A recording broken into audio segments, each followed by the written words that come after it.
नमस्कार दोस्तों, मैं राजेश अग्रवाल पन्ना कंपटीशन क्लासेस में आपका स्वागत करता हूं। प्राचीन भारत चल रहा है अपना, जिसमें लेक्चर नंबर 20 जो आज होने वाला है वैदिक सभ्यता का, और वैदिक सभ्यता में भाग 5, वैदिक सभ्यता का अंतिम भाग जो है ऋग्वैदिक सभ्यता का, इनफैक्ट भाग 5, उसमें टॉपिक है आज का ऋग्वैदिक धार्मिक जीवन। ठीक है, कल अपन ने इसके पहले वाले लेक्चर में बात करी थी ऋग्वैदिक सामाजिक जीवन। ठीक है, उसके पहले बात करी थी परिवार, उसके पहले बात करी थी राजनीतिक जीवन। अगर आपने पीछे के 19 लेक्चर्स ना देखे हो तो देखिए, बहुत ज्यादा वैल्यूएबल लेक्चर्स हैं दोस्तों। आपको बहुत आनंद आएगा देश की सभ्यता को समझने में। यदि आप तैयारी नहीं भी कर रहे हैं तो पढ़ सकते हैं अपने नॉलेज के लिए और अपने डिसीजन मेकिंग को स्ट्रांग बनाने के लिए। ठीक है, लेक्चर को लाइक, सब्सक्राइब और शेयर आप करते जा रहे हैं। बहुत अच्छा प्रतिसाद मिल रहा है आपका मोटिवेशन के लिए। आपका कोटि कोटि धन्यवाद दोस्तों। टॉपिक शुरू करते हैं, ऋग्वैदिक धार्मिक जीवन।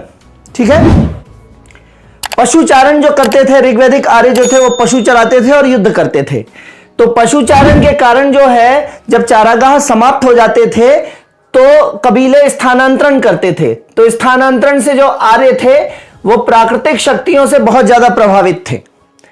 अब अपना भेड़ों का झुंड लेके, अपना गायों का झुंड लेके एक स्थान से कई किलोमीटर तक दूसरे स्थान जा रहे हैं, तो निश्चित तौर पे आंधी, तूफान, बारिश, तड़ित, झंझावात सब आएंगे और जानवर भी बिचकेंगे, जानवर भी डरेंगे और उनका मालिक भी डरेगा। तो कहीं ना कहीं वो प्रकृति के सामने असहाय, निस्सहाय हो जाएगा। तो प्राकृतिक शक्तियों से बहुत ज्यादा प्रभावित थे जब वो स्थानांतरण करते थे एक स्थान से दूसरे स्थान। इसी कारण ऋग्वेद में उल्लिखित सभी देवता, लगभग ऋग्वेद में उल्लिखित सभी देवता जो हैं वो प्राकृतिक शक्ति का ही रूप हैं। ऋग्वेद में उल्लिखित सभी देवता जो है प्राकृतिक शक्ति का ही रूप हैं। अब 6 वेदांगों में जो निरुक्त है, यास्क द्वारा लिखित निरुक्त वेदांग, 6 वेदांग में यास्क द्वारा लिखित निरुक्त 6 वेदांग कौन से हैं उसका टेका है दोस्तों अपने यहां कब्ज, छनिशी, कब्ज, छनिशी। ठीक है, कल्प, व्याकरण, ज्योतिष, छंद, निरुक्त और शिक्षा। ठीक है, वो आने वाले लेक्चर्स में मैं बताऊंगा। तो 6 वेदांगों में एक वेदांग है निरुक्त। तो निरुक्त जो लिखी है यास्क नामक कवि ने, तो यास्क नामक दार्शनिक ने। तो इसमें देवताओं की कुल संख्या 33 बताई गई है, 33 बताई गई है। ठीक है, 33 कोटि हैं देवताओं की, 33 करोड़ नहीं है देवता, 33 कोटि मतलब 33 ऑर्डर है, 33 क्लास है। और 33 क्लास को 33 क्लास है, मुख्यतः 3 क्लासों में बांटा गया है। इन 33 देवताओं के समूह को इन सभी को 3 समूहों में बांटा गया है। पहला है आकाश के देवता, अंतरिक्ष के देवता और पृथ्वी के देवता। ठीक है, आकाश के देवता में कौन कौन से देवता रखे गए हैं? द्वौ का मतलब ही आकाश होता है। सूर्य, फिर वरुण, मित्र, विष्णु, उषा, अश्विन, सविता, अदिति। ये अलग अलग प्रकार के जो देवता हैं, ये सारे आकाश के देवता कहलाते हैं। आपको मैं बताऊंगा आज ही कि ये सविता और अदिति सूर्य की अलग अलग स्टेजों पे आधारित देवता हैं। ठीक है, अंतरिक्ष के देवता इंद्र, मरुत, वायु, रुद्र, ये सारे अंतरिक्ष के देवता हैं। ठीक है, और तीसरे प्रकार के देवता पृथ्वी के देवता अग्नि, सोम, बृहस्पति, पृथ्वी, सरस्वती, अरण्यानी। अरण्य मतलब जंगल होता है, तो अरण्यानी। तो इस तरीके से 33 देवताओं को 3 कैटेगरीज में डिवाइड किया गया है, आकाश, अंतरिक्ष और पृथ्वी। ठीक है, आकाश, अंतरिक्ष और पृथ्वी।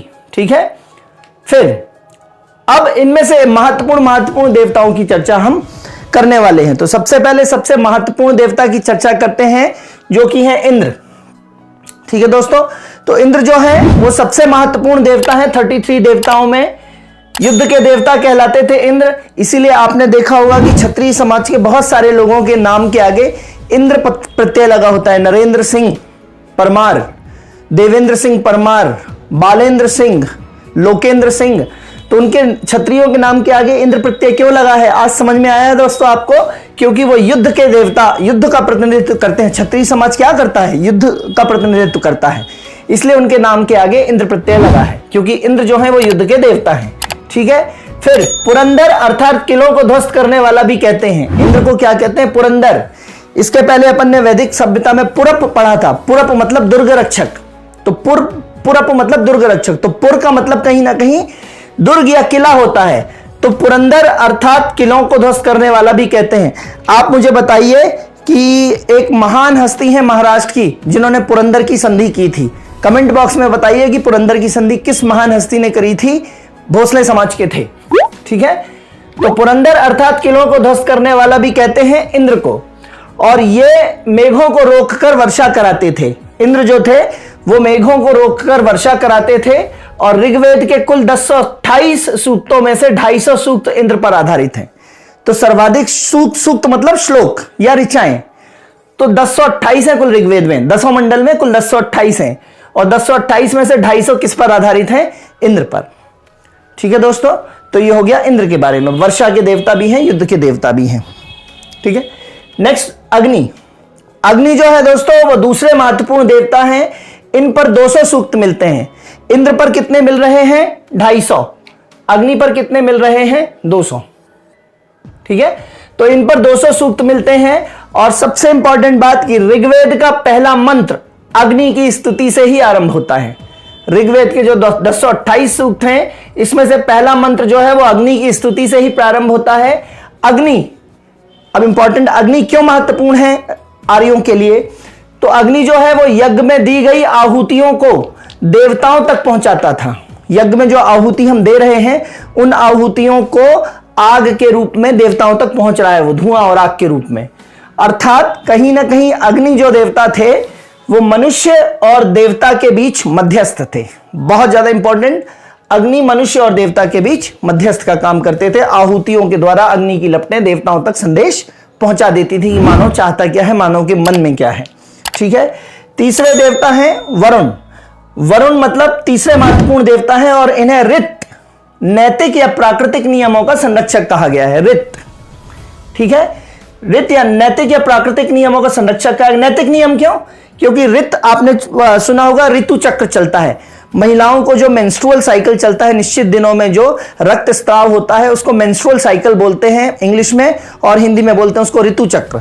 तो ऋतु चक्र के समय जो नैतिक और संयमित रूप से रहना पड़ता है उनके काउंटर पार्ट्स को, ठीक है। तो ऋतुओं, ऋत का मतलब वहां से भी है, ऋतु चक्र से, ठीक है। तो इन्हें ऋत, नैतिक नियम समझ में आया? नैतिक, यहां पे नैतिकता की बात है। तो नैतिक प्राकृतिक नियमों का संरक्षक है, अर्थात इसे वरुण देवता को क्या बोला गया है? ऋतस्य गोपा। क्या बोला गया? ऋत से आया है, ऋतस्य गोपा। और नियमों को तोड़ने वालों को दंड भी देते थे ये वरुण देवता, है ना। ऋतुओं तथा प्राकृतिक संतुलन को आगे भी बढ़ाते थे। सामान्य मौसम है, सामान्य ऋतुएं हैं, प्राकृतिक संतुलन है, जल वायु मृदा सबका संतुलन है। इनको संतुलन को भी बनाने में कौन मदद करते थे? वरुण। सो बहुत महत्वपूर्ण देवता हैं। पहले इंद्र, दूसरे अग्नि, तीसरे वरुण, ठीक है। फिर चौथे नंबर के देव, है ना। एक चीज और है वरुण देवता के बारे में, ईरानी ग्रंथ जैंदावस्था। ईरानी ग्रंथ है जैंदावस्था, और जैंदावस्था में वरुण को जो है अहुर मजदा कहा गया है। ईरानी ग्रंथ है जैंदावस्था, और जैंदावस्था में वरुण को क्या कहा गया? वरुण देवता को अहुर मजदा कहा गया है। बहुत ज्यादा इंपॉर्टेंट, थोड़ा सा ध्यान देंगे आप। ईरानियों से अपना बहुत पुराना कनेक्शन है। जमशेदजी टाटा, रतन टाटा, ये सब बंदे कौन हैं जिन्होंने भारत को बहुत कुछ दिया है? ईरानीज हैं दोस्तों। तो ईरान से किस तरीके से अपनी जड़ें जुड़ी हैं आप समझ सकते हैं। ये देखिए, ये जो है ये भारत है, ठीक है। ये मान लीजिए भारत है अपना, और जब मध्य एशिया से आर्य, मैक्स मूलर के सिद्धांत के अनुसार मध्य एशिया के बैक्टीरिया से आर्य भारत की तरफ आए, तो यहां से तो आर्य चले थे, उनकी दो शाखाएं थी, एक भारत की तरफ चली गई और एक ईरान की तरफ चली गई। इतना पुराना संबंध है टाटास से अपना, दारूवालास से अपना, बॉटलीवालास से अपना, ठीक है। तो जब मध्य एशिया से आर्यों की शाखाएं चली तो वो आगे जाके दो शाखाओं में विभक्त हो गई। एक शाखा भारत की तरफ चली गई आर्यों की, और जिन्होंने क्या बनाया? ऋग्वेद बनाया। और दूसरी शाखा जो आर्यों की है वो ईरान की तरफ चली गई, और ईरान की तरफ जाने वाली शाखा के लोग आर्यों ने क्या लिखा? जैंदावस्था। कितना कनेक्शन है आप सोचिए। ईरान की तरफ जो आर्य चले गए उन्होंने ही जैंदावस्था लिखा, और जैंदावस्था में वरुण देवता को उन्होंने क्या कहा? अरुण मजदा, अहुर मजदा, ठीक है। सो ये सारे कंसेप्ट अच्छे से ध्यान रखेंगे दोस्तों। नेक्स्ट देवता है सोम देवता। सोम मैंने आपको बताया था, सोम और सुरा थी, जिसमें से सुरा को बुरा माना जाता था, सोम को अच्छा माना जाता था। हिमालय में मुजवंत चोटी थी, और मुजवंत चोटी से एक स्पेसिफिक औषधि थी एफेड्रा। जिससे सोम बनाया जाता था, है ना। तो वनस्पतियों का देवता था सोम, एक प्रकार की वनस्पति है, वनस्पतियों से सोम बनती है, सुरा शराब, देवताओं को चढ़ाई जाने वाली शराब सोम कहलाती है। तो वनस्पतियों का देवता था सोम, और ऋग्वेद का 9वां मंडल सोम देवता को समर्पित है। ऋग्वेद का कौन सा मंडल सोम देवता को समर्पित है? तो 9वां मंडल जो है वो सोम देवता को समर्पित है। और अश्विन देवता, अश्विन देवता जो है वो आर्यों के चिकित्सक देवता हैं, है ना। क्रिकेटर आपको मालूम होगा आर अश्विन। तो आर अश्विन क्या करते हैं? अच्छे से बैट्समैन की चिकित्सा कर देते हैं, अपनी बॉल्स फेंक के बैट्समैन की अच्छे से चिकित्सा कर देते हैं आर अश्विन, क्रिकेट खिलाड़ी। तो अश्विन जो है वो आर्यों के चिकित्सक देवता हैं, ठीक है। इसी में और आगे बात करते हैं। अगले देवता हैं द्वौ। द्वौ का मतलब होता है आकाश। द्वौ का एक, आकाश का एक पर्यायवाची और है दोस्तों निस्सीम, ठीक है। तो आर्यों के सबसे प्राचीन देवता हैं, है ना। सचिन तेंदुलकर जब भी 600 मार देते हैं तो कहां देखते हैं? ऊपर देखते हैं आकाश की तरफ, अपने पिताजी को या किसी को भी देवता। तो प्राचीन काल से हमें कुछ भी होता है तो हम दुआ भी ऊपर देख के मांगते हैं। तो आर्यों के सबसे प्राचीन देवता हैं द्वौ। पर्जन्य, वर्षा के देवता। पर्जन्य का मतलब पानी जन्य करने वाला, पा से मतलब पानी जन्य करने वाला, मतलब वर्षा का देवता। अरण्यानी, अरण्य का मतलब होता है जंगल, और जंगल की देवी हो गई अरण्यानी। इसके बाद दोस्तों सूर्य। सूर्य जो है वो विश्व के संरक्षक माने गए हैं, और ऋग्वेद में इन्हें तेज दौड़ते हुए घोड़े के रूप में प्रदर्शित किया गया है। तेज दौड़ते हुए घोड़े का प्रतीक कौन है? सूर्य। इसके बाद है मित्र देवता। मित्र मतलब उगता हुआ सूर्य। तो दोस्तों मित्र कैसे होते हैं? उगते हुए सूर्य के जैसे होते हैं। मित्र कैसा होता है हमारा? उगता हुआ सूर्य के जैसा। उषा, सूर्योदय के पहले की बेला, है ना। जब सूर्योदय होने के पहले की जो टाइम होता है उसको बोलते हैं उषा। तो आप सूर्योदय के होने के पहले आप उठते हो जब, तो उषा का फैन बंद कर देते हो। तो उषा का फैन कब बंद कर देते हो आप? सूर्योदय के पहले ही बंद कर देते हो। सूर्योदय होने वाला है और उषा का फैन बंद करके आप बिस्तर छोड़ देते हो। तो उषा सूर्योदय के पहले का समय या बेला। बृहस्पति यज्ञ के देवता। बृहस्पति ऋषि या बृहस्पति देवता जो है वो यज्ञ के देवता। इसके बाद सविता, ऊपर चढ़ता हुआ सूरज। ऊपर चढ़ते हुए सूरज को दोस्तों बोला गया है सविता। कैसे याद रखेंगे? सविता, समय बीता, समय बीता, समय बीता तो सूरज ऊपर चढ़ गया और उगा, और उग के ऊपर चढ़ गया, समय बीता, सविता, समय बीता, ठीक है। फिर ऋग्वेद का प्रसिद्ध गायत्री मंत्र सविता देवी को ही समर्पित है, बहुत ज्यादा इंपॉर्टेंट है। ऋग्वेद का प्रसिद्ध गायत्री मंत्र जो है वो सविता देवी को ही समर्पित है, ठीक है। एक तो ऋग्वेद का जो सूर्य मंत्र है, ऋग्वेद का सूर्य मंत्र कौन सा है? ऋग्वेद में ओम आ कृष्णेन रजसा वर्तमानो निवेशयन अमृतम मर्तंचा हिरण्येन सविता रथेन, सविता रथेन देवो याति भुवनानि पश्य। ये सूर्य मंत्र जो है ऋग्वेद में लिखा हुआ बहुत प्रभावी है। ओम आ कृष्णेन रजसा वर्तमानो निवेशयन अमृतम मर्तंचा हिरण्येन सविता रथेन, सविता रथेन देवो याति भुवनानि पश्यन। ये आप जो सूर्य को जो अर्घ देते हैं उस समय भी ये मंत्र किया जा सकता है, और तैयारी करने वाले बच्चों को करना चाहिए। पॉजिटिव वाइब्रेशंस मिलते हैं इससे, ठीक है। मेहनत तो करनी ही पड़ेगी आपको मेरे साथ, लेकिन इससे बाकी पॉजिटिव वाइब्रेशंस आपको मिलेगी, ठीक है। फिर रुद्र, रुद्र जो है वो शिव के प्रारंभिक रूप हैं और क्रोधी स्वभाव के होते थे। शिव की पूजा सबसे पहले हड़प्पा काल में हुई, और योगी की मूर्ति मिली है ना हड़प्पा काल से, तो ये बताती है कि शिव पूजा के साक्ष्य हैं वहां से, ठीक है। तो ये मुख्य मुख्य देवताओं के बारे में दोस्तों हो गया। अब बात करते हैं ऋग्वैदिक देव मंडली की विशेषता, देवी और देवता जो थे उनकी विशेषता।